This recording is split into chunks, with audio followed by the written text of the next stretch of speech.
o interesse na tese, nos meus estudos atuais, são de compreender diferentes formas de comunicar dentro do museu, para que as pessoas consigam compreendê-lo, para que se atinja diferentes públicos, não somente aquelas pessoas que a gente já sabe que estão compreendidas dentro de uma elite, de renda mesmo, pessoas mais escolarizadas, inclusive, que já acessam. 82% dos brasileiros que visitam o museu são das classes A e B. Então, assim, existe alguma coisa que a gente precisa fazer nesse âmbito. A informação que está sendo tratada dentro desses espaços, ela precisa ser melhor gerida e organizada para o público visitante e para até atrair diferentes pessoas. Olá, eu sou o Logan Nobre, falo de Curitiba, sou um dos editores de marketing científico da revista ITZ, Novas Práticas em Informação e Conhecimento. Começa agora mais um episódio do podcast Revista ITZ, uma ação do projeto de extensão Ciência Aberta e a Gestão da Informação Científica da Universidade Federal do Paraná, a UFPR. No episódio de hoje está comigo Larissa Fernandes Dutra, que é doutoranda em Gestão e Organização do Conhecimento pela Universidade Federal de Minas Gerais, a UFMG. Ela é autora de um artigo sobre museus e sistemas de informação, publicado na revista ITZ, e é sobre isso que nós vamos conversar agora. Larissa, seja muito bem-vinda ao podcast Revista ITZ. Oi, Logan. Muito obrigada. Antes de mais nada, antes de a gente começar, eu queria te agradecer. Agradecer também ao convite da revista ITZ. Para mim é uma honra estar aqui. E parabenizar vocês também, porque é uma iniciativa muito bacana, dentro do contexto social que a gente vive, do nosso país. A gente ter universidades que estejam fazendo podcasts para outros pesquisadores se ambientar, né, sobre a pesquisa de outros e também para que o público, para que as pessoas que tenham interesse consigam saber um pouquinho mais sobre o que a gente vem pesquisando. Então, meus parabéns, é um prazer. Obrigado, em nome da equipe ITZ, né, de toda a equipe editorial, obrigado.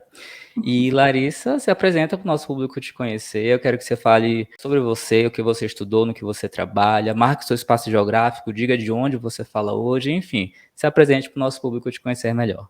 Sou do interior de Minas Gerais, uma cidadezinha que se chama Formiga. Vim bem jovem aqui para Belo Horizonte, onde eu moro atualmente, para fazer a Universidade Federal de Minas Gerais. Eu sou turismóloga de formação e desde o início assim, dos meus dias na universidade eu tive muito interesse pelo objeto de estudo museu, que é o que eu venho trabalhando desde então. Fui muito influenciada por uma professora, a professora doutora Dilmira Faria, que para mim é um exemplo, uma pessoa que eu gosto muito e admiro. E desde então eu venho estudando os museus. No meu mestrado, eu caminhei um pouquinho para um âmbito diferente do turismo. Eu fiz o meu mestrado em Ciência da Informação, pelo Programa de Pós-Graduação em Gestão da Organização e do Conhecimento na UFMG, o PPG-GOC. E agora eu estou no doutorado por esse mesmo programa. Inclusive, em 2 meses aí eu vou defender minha tese. Estou bem ansiosa, mas com a expectativa ótima. E aí comecei a correlacionar, desde então, o universo do museu com a informação disseminada nesses espaços, e é isso que eu venho estudando atualmente. Muito bem, antes da gente falar do artigo, vamos mudar de assunto, então vamos falar do seu doutorado. Conta pra gente, mulher, como é que tá, como é que foi iniciar, imagino que você iniciou ou no início da pandemia, um pouquinho antes, né? Como é que foi essa trajetória de vencedora? Porque, gente, não desistir de um doutorado numa universidade pública, que é uma coisa puxada, no meio de uma pandemia não é fácil. Não é fácil. Então você está de parabéns antes de defender, viu? Obrigada, Luga. É um desafio muito grande, assim, porque eu tive, como parte da minha metodologia, uma pesquisa de público. Eu venho estudando o que a gente está chamando de não usuário do museu, que é aquela pessoa que usualmente ela não visita essas instituições, e a gente está correlacionando com a informação disseminada nesses ambientes também. E eu fui para as ruas no meio da pandemia mesmo, assim, de máscara, tem umas fotos na tese, entrevistar as pessoas. Olha, você visita o museu, você não visita, o que te agrada sobre a informação no museu, o que não te agrada, o que a gente poderia melhorar para que você se engajasse mais, enfim, todo um contexto. Mas muitas pessoas falam, não posso, pandemia, não vou dar entrevista, e claro, foi sempre respeitado isso. Mas foi um desafio enorme ir para as ruas e aplicar essa pesquisa, juntar essa amostra.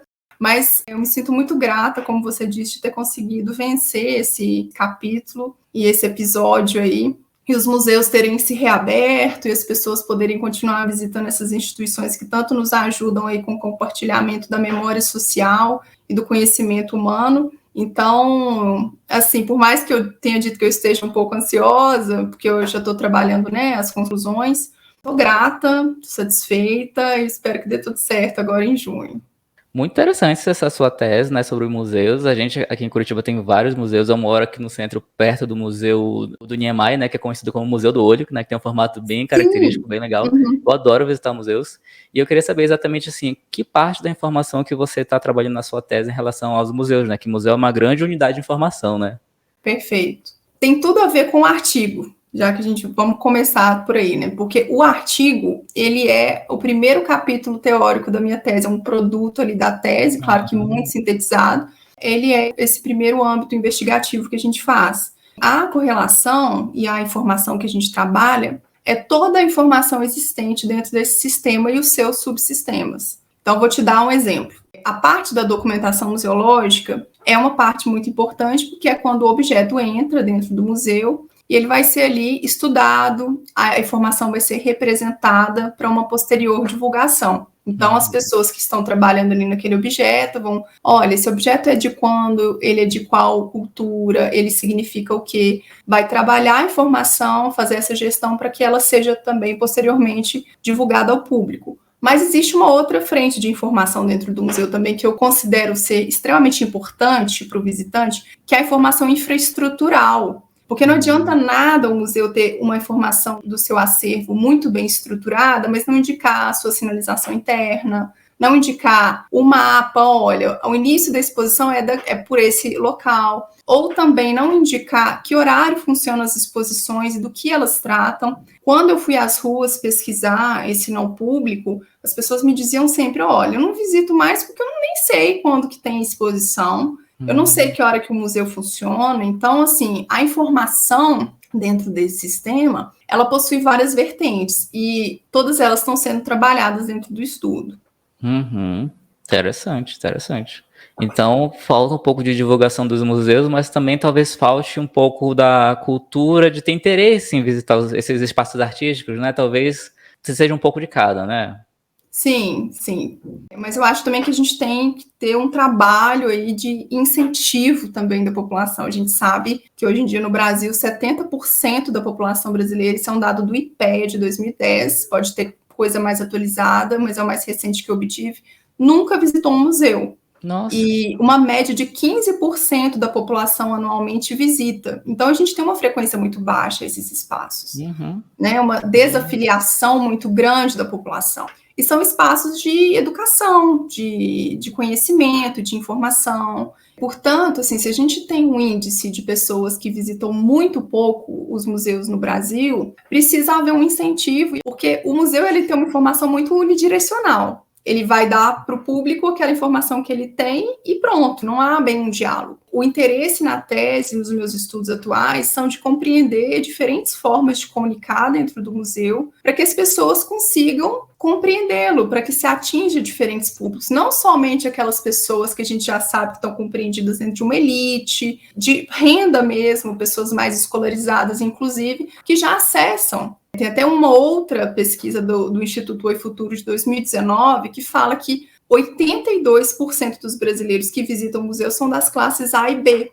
Então, assim, existe alguma coisa que a gente precisa fazer nesse âmbito. E eu acredito que, obviamente, existem questões ligadas à educação no país, a políticas públicas, políticas de incentivo nessas instituições que tem que ser feito, mas também a informação que está sendo tratada dentro desses espaços, ela precisa ser melhor gerida e organizada para o público visitante e para até atrair diferentes pessoas. Tô vendo que essa situação dos museus, né, em relação a eles terem poucas visitações, perpassam diversos aspectos, né, e eu imagino que a sua tese trate deles de uma forma aprofundada, e eu espero que os gestores de museus, as pessoas tomadoras de decisão nesses espaços, possam talvez ter acesso à sua tese e repensar, né, a forma de gestão, a forma de divulgação, a forma de atrair o público, né, porque o museu está lá. A exposição está lá. Indo muita gente ou pouca gente, é o mesmo custo para manter um espaço desse aberto, né? Então vamos melhor utilizá-lo, né? Assim, o objetivo não é assim trazer uma crítica aos gestores de forma alguma, porque a gente sabe que a gente tem muitos desafios também para lidar com esse tipo de instituição no país, onde não há muitos investimentos culturais, onde nem sempre os profissionais que estão envolvidos estão motivados para trabalhar com aquilo ali. Uma pessoa faz milhões de funções, mas a gente precisa pensar, e eu já vou te dar um spoiler da tese, eu entrevistei gestores de museus, foi o fechamento da tese para levar esses resultados, porque eu também acredito que fazer ciência a gente não pode deixar só engavetado lá na biblioteca. A gente precisa levar isso adiante, porque se a gente quer mudar alguma coisa socialmente falando, a gente precisa divulgar o que a gente está escrevendo. Então, eu já entrevistei alguns gestores e foi muito bacana, mas aí os resultados vão vir com a tese. Muito bem, então eu deixo aqui o convite público para a Larissa voltar depois que defender e depositar a tese na biblioteca. Quando o link estiver disponível público, a Larissa pode voltar aqui e falar um pouco mais sobre isso, falar sobre os resultados e a gente até, né, incentivar as pessoas que eu acho que vão aproveitar mais esse conteúdo, que são as pessoas que trabalham com museus, né? E talvez disseminar mais esse conhecimento, porque uma das funções do podcast Revista E2Z é justamente essa, né? A divulgação científica, é fazer o conhecimento produzido dentro das universidades reverberar em toda a sociedade, porque, como a Larissa bem falou, de nada vale um conhecimento engavetado lá na prateleira da biblioteca. Ele tem que circular, né? Se não circular, é como se não existisse, não é mesmo? Isso. Então é isso. Feita essa propaganda aqui, né? Não, brincadeira. Feita a propaganda da tese da Larissa, agora a gente vai falar sobre o artigo dela, que é sobre museus e sistemas de informação. Então, Larissa, se você fosse falar do seu artigo, assim, chamar as pessoas para lerem, principalmente para as pessoas que não são da área nem da museologia, nem da ciência da informação, mas que têm algum interesse, você vai, né, despertar ainda mais esse interesse. Tu pudesse resumir, tu diria, o meu artigo é sobre, você falaria o quê? Bom, o artigo é uma delícia, para começar, porque ele conta a história dos museus desde a criação, lá na Grécia Antiga, com os museons, então a gente perpassa por toda uma historicidade, até o que a gente vem chamando agora e conceituando sistema de informação museal. Então o artigo ele pega ali desde o nascimento do museu, até o nascimento dos gabinetes de curiosidades, quando as coleções eram principescas, ou seja, a nobreza ali buscava, através da expansão marítima, objetos na Ásia, nas Américas, e construía aqueles gabinetes que eram completamente caóticos, não tinha nenhuma organização do conhecimento ali, mas foi o nascimento de tudo, a origem de tudo. E a gente passa um pouquinho também sobre a Revolução Francesa, que foi quando, através do Iluminismo, as pessoas falaram, não, agora a gente quer acessar, a gente quer ter condição de também conhecer esses objetos, isso não vai ficar só na mão de uma elite. E aí nasce o Louvre, o primeiro museu público do mundo, onde então o povo consegue acessar o museu e aí ele começa a pensar um pouco mais sobre, olha,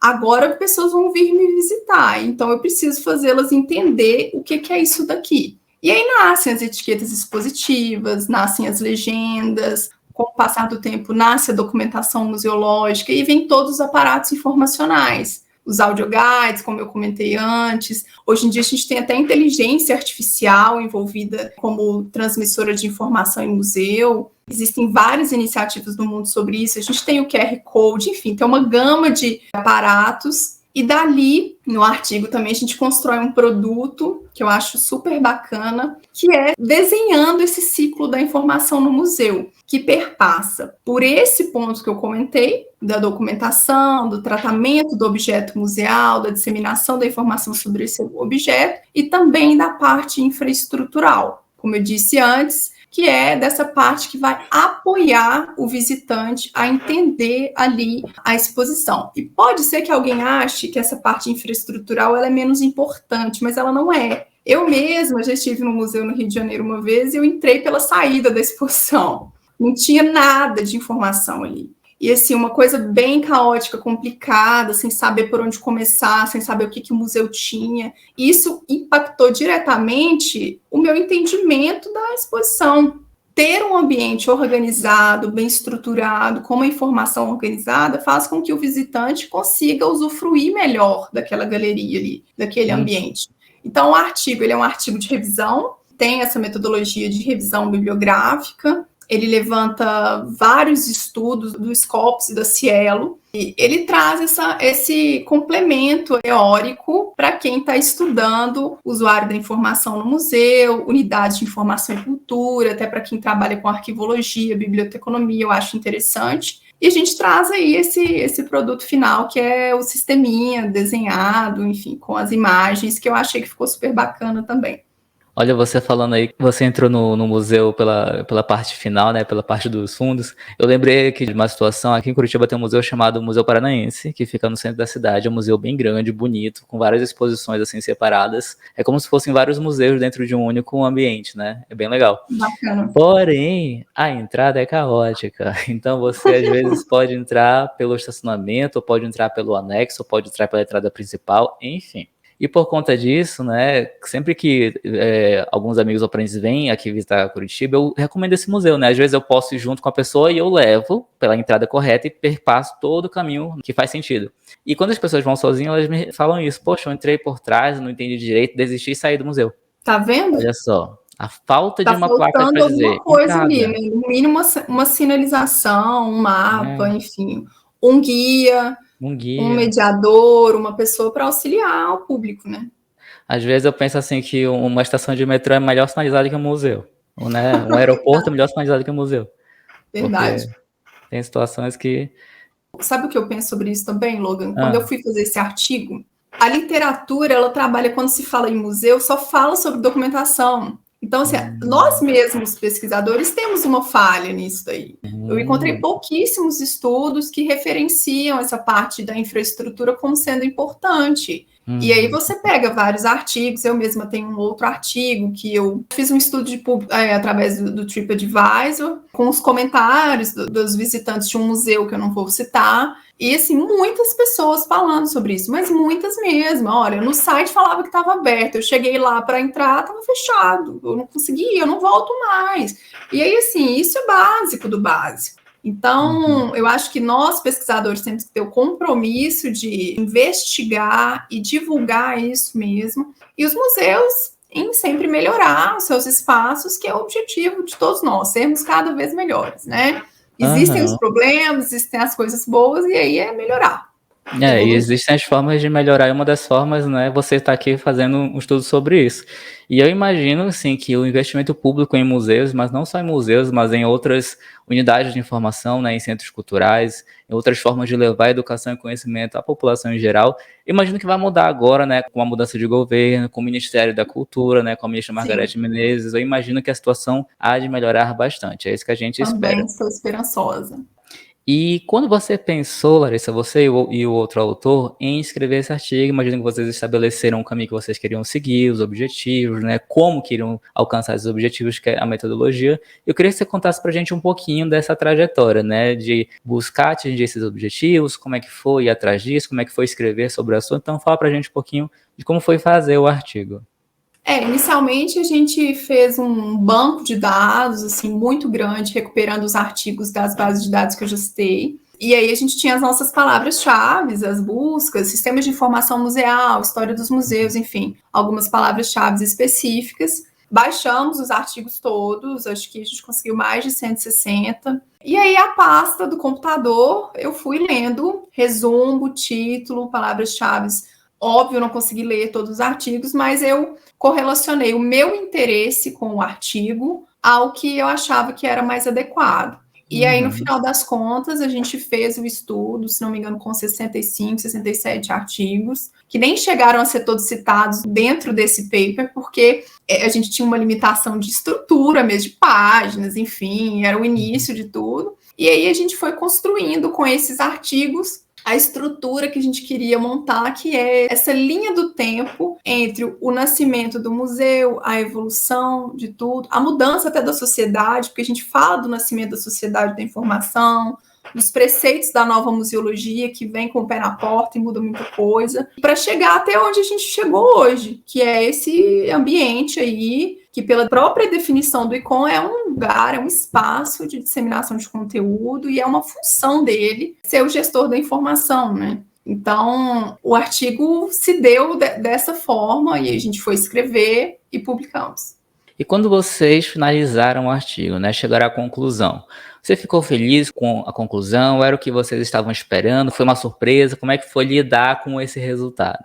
foi o que a gente imaginava, porque estando dentro de um curso de ciência da informação, a gente tem as nossas vertentes de estudo. A gente, com os resultados e tendo uma corroboração de vários outros pesquisadores de que a gente estava num caminho certo, foi muito interessante. Tanto é que a gente se inspirou aí a construir o modelo final, e a gente tem várias citações, vários aparatos, várias ajudas de outros autores. Então foi uma alegria, foi o primeiro passo, e ele foi um divisor de chaves aí até para a tese, para que eu começasse a iniciar a segunda fase com mais clareza do meu objeto de pesquisa. Muito bem. E se você pudesse indicar um novo rumo para o seu artigo continuar, seja nas suas mãos ou nas mãos de outras pessoas pesquisadoras, que rumo seria esse? Eu acredito que a gente tenha muitos rumos para esse estudo, porque é uma coisa que eu acho que é um pouco nova, esse olhar. Eu acredito que as pessoas que se dedicam ao estudo das unidades de informação e cultura possam continuar com esses estudos em outros ambientes, por que não? Então, eu entendo que, num contexto da biblioteca, do arquivo, as pessoas poderiam também construir artigos similares, talvez até comparando uma unidade de cultura a outra, eu acho interessante. E a partir daí também usar isso como base até para tomada de decisão em museus, para desenvolvimento de outros preceitos, outros formatos dessas instituições, enfim, eu acho que ele pode ser utilizado como um início ali de vários outros projetos, inclusive em outras instituições, que lidam diretamente com a informação. Interessante. Ficam aí as dicas da Larissa para você continuar esse artigo. Vai que te interessou, vai que é a tua área de pesquisa. Então, ficam aí várias dicas. Escreva e submeta aqui na revista A2Z. Quem sabe não te entrevisto aí no futuro, né? E Larissa, fora das pesquisas, conta pra gente, quem é a Larissa? O que você faz no seu tempo livre? Quais são os seus hobbies? O que teu Lattes e teu LinkedIn não contam sobre você? Bom, Logan, eu atualmente o tempo livre é raro para mim, porque eu tenho estudado, você sabe, me dedicado à tese, estou na reta final e tudo mais, mas eu sou uma pessoa extremamente família. Então, momentos que eu estou feliz é que eu estou com os meus pais, com meu noivo, com minha irmã, meu cunhado, adoro minha família, tomando um bom vinho, com uma boa comida, isso aí é paz. Eu acho que a gente passou dos 30 anos, já é isso que a gente quer. E eu gosto de ver séries, eu adoro escutar música, gosto de ir a museus, gosto de ler livros, enfim, eu acho que é uma vida normal, assim, sou uma pessoa bem rotineira também. E você gostaria de fazer alguma indicação cultural, um livro, um filme, uma série sobre qualquer assunto? Bom, Logan, eu sou turismóloga e apaixonada por museu, então eu vou indicar, inicialmente, porque eu tenho duas indicações, uma instalação de arte que eu sou completamente apaixonada, que fica aqui em Minas Gerais, na cidade de Brumadinho, no Instituto Inhotim. Ela se chama Fort Part Motet, da Janet Cardiff, em português, acho que em inglês é Janet Cardiff. É uma instalação interessantíssima, porque ela é polifônica. Então, ela é dentro de uma sala enorme, dentro do Inhotim, e se chama Fort Part, porque são 40 caixas de som, representando 40 cantores da época sacra, assim. Então, cada um, até anotei aqui para falar, a gente tem lá baixo, barítonos, altos, tenores, soprano. A música que eles cantam é uma música que era uma homenagem para a Rainha Elizabeth I, no dia do aniversário dela, em 1560 e alguma coisa, assim, não me lembro a data específica. E é lindo, porque quando você chega o ouvido perto de uma caixa de som, você escuta uma coisa, quando você chega perto de outra, é outra. E quando você está no centro dessa instalação, que ela é em uma forma circular, você escuta todos juntos. E a história dessa instalação é muito interessante, porque essa música, ela foi criada num período onde as inconsistências religiosas eram muito grandes. Então, o autor da música, ele fala que só com a música as pessoas paravam de brigar entre si e se tornavam uma só. A música trazia paz. Então, eu acho a mensagem dessa instalação linda e vale muito a pena conhecer. Eu adoro, já fui várias vezes, toda vez que eu vou me emociono. Então, acho que todo mundo deveria conhecer aí uma vez, ao menos jogar no Google para conhecer. Vale muito a pena. E a minha segunda indicação, um Instagram profissional, o arroba dele é pesquisadora.larissa. E nesse Instagram, gente, eu trabalho algumas dicas para pós-graduandos, dicas diversas sobre softwares que eu utilizei no mestrado, Iramutec, falo do NVivo, enfim. Dicas de formatação, dicas de revistas para se publicar o seu artigo, e coisas leves também, que eu acho que a gente tem que ter uma leveza na nossa vida, porque a vida do pós-graduando é muito complicada, tem hora. Então, coloca um meme, uma coisa para a gente rir, bem dentro da nossa área. Então, quem tiver o interesse, quem quiser, me segue lá, para a gente trocar uma figurinha também. Muito bem, as indicações da Larissa ficarão aí na descrição do episódio. Depois ela vai me passar aqui por escrito o endereço dessa instalação, detalhes, como é que faz para chegar lá. E vai passar também o link do Instagram dela, que eu vou deixar aí também para você conhecer esse conteúdo. Então, a gente está chegando aqui até o fim do nosso episódio, né? Larissa, muito obrigado por ter aceito o convite e ter vindo aqui conversar conosco. Obrigada a vocês, Logan. Foi um prazer, uma honra. Chegamos ao fim de mais um podcast Revista ETZ, uma ação do projeto de extensão Ciência Aberta e a Gestão da Informação Científica da UFPR.